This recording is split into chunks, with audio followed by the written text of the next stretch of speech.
Indirect জবাই করতেছে বাচ্চার হাতে মোবাইল দিয়া। কত বড় নিকৃষ্ট পিতা মাতা,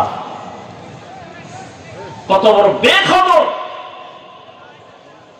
নির্মম। একটা বাচ্চার হাতে মোবাইল তুলে দিছে।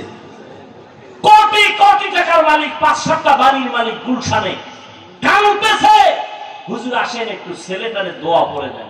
কথা বলে না। বয়স কত? ৫-৬ বছর। কথা বলে না। সমস্যা কি? জন্ম থেকে বলে না। মোবাইল দেখতে দেখতে বোবা হয়ে গেছে। আমি বললাম কি করি? তেল ভরা। জুতো ভরা দিলেও কাজ হবে না। শেষ। আল্লাহ বেজার হয়ে গেছে। আর এই জন্য বাপ মা দেয়। এখন কাঁদতেছে, মাও কাঁদে, বাপেও কাঁদে। করলাম কি?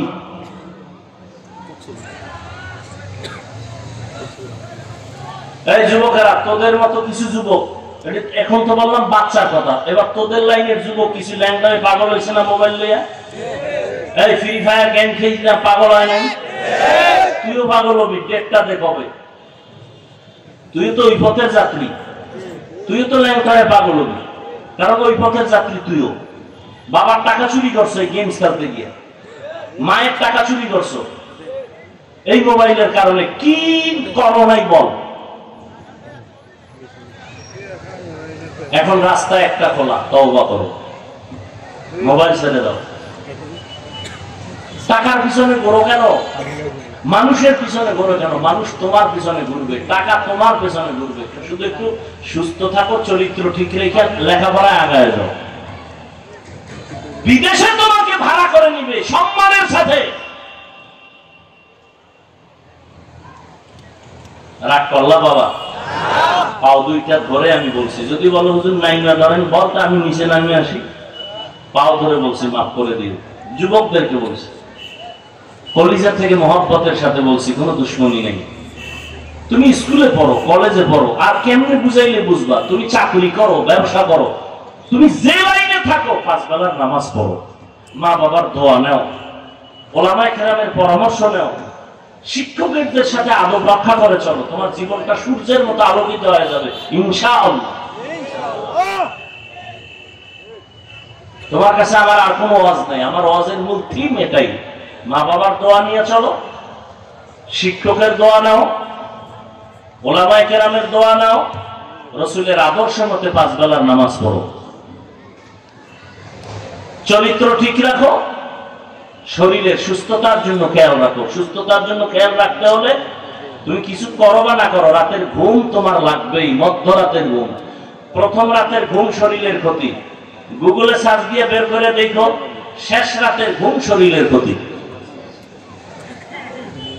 আল্লাহ আমাকে এবং সবাইকে বুঝার তৌফিক দান করে।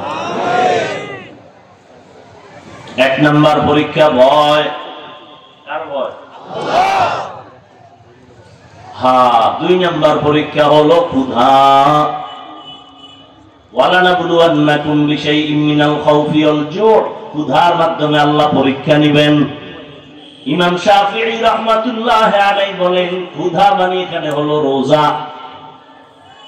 এই যে রমজান চলে গেল, কত আল্লাহর গোলাম ক্ষুধা সহ্য করতে পারে নাই, বিদায় রোজা রাখে নাই।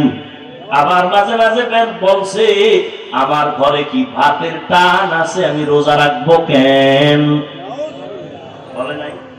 আমরা কি ভাতের অভাবে রোজা রাখছি? ওরে রোজা তো হিন্দুরাও রাখে, বৌদ্ধরাও রাখে, খ্রিস্টানেরাও রাখে, ইহুদিরাও রাখে, তবে ওদের নাম আলাদা, সিস্টেম আলাদা। ওরা করে না খাওয়ার সাধনা, আর আমরা মুমিন মুসলমানেরা করি না খাওয়ার মধ্য দিয়া আমার আল্লাহ পাওয়ার সাধনা।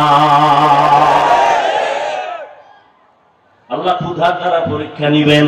অনেক মুসলমান মুমিন আছে, একটু যদি কামাই রুজিতে ঝামেলা বাইজা যায়, খানা দানা না পায়, দৌড়ায় গ্রামীণ ব্যাংকের বারান্দায়, একটু লোন দাও, সুদ দাও, না হয় জাহান্নামী হতে পারি না। মায়ের সাথে জিনার গুনাহটা তো কামাই হয় না, সুদের সাথে নামটা লেখাইয়া আম্মা জানের সাথে জিনার গুনাহটা একটু লেখাই নেই।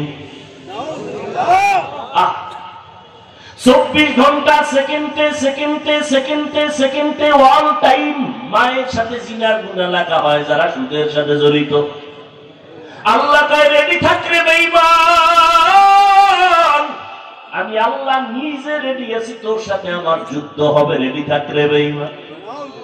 ইয়া আইয়ুহাল্লাযীনা আমানুত্তাকুল্লাহ ওয়া যারু মা বাকিয়া মিনার রিবা ইন কুনতুম মুমিনিন।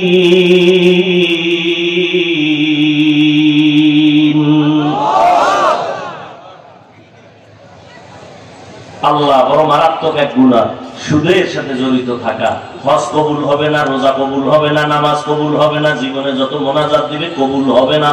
তওবা না করিয়া যদি মরে চিরস্থায়ী জাহান্নামী। কোরআনের আয়াত সূরা বাকারা 275 নম্বর আয়াত, 76 নম্বর আয়াত, 74 নম্বর আয়াত, পুরো পৃষ্ঠাই সুদের বয়ান।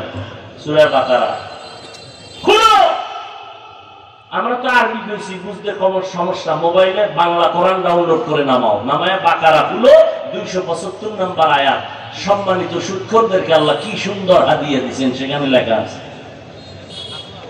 এই বয়ান কোন জুমার ক্ষতি করলে চাকরি শেষ, বলবে সূর্য ডুবার আগে বাড়িতে ঘুরে আইও। ঠিক নেই?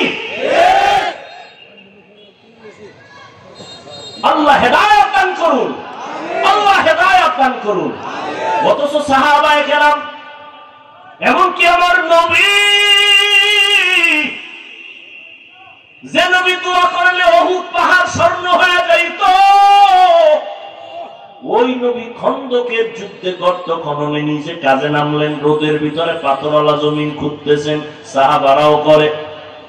কিছুক্ষণ পর কয়েকজন সাহাবা আইসা জামাটা উঠায়, নবী দেখেন পেটে পাথর মানছি, খিদা সহ্য করতে পারি না, গরম। নবী কয়, তোমরা ভাবছো তোমরা কষ্ট করো, আমি মনে হয় খাইয়া খাইয়া বড় আরামে আছি।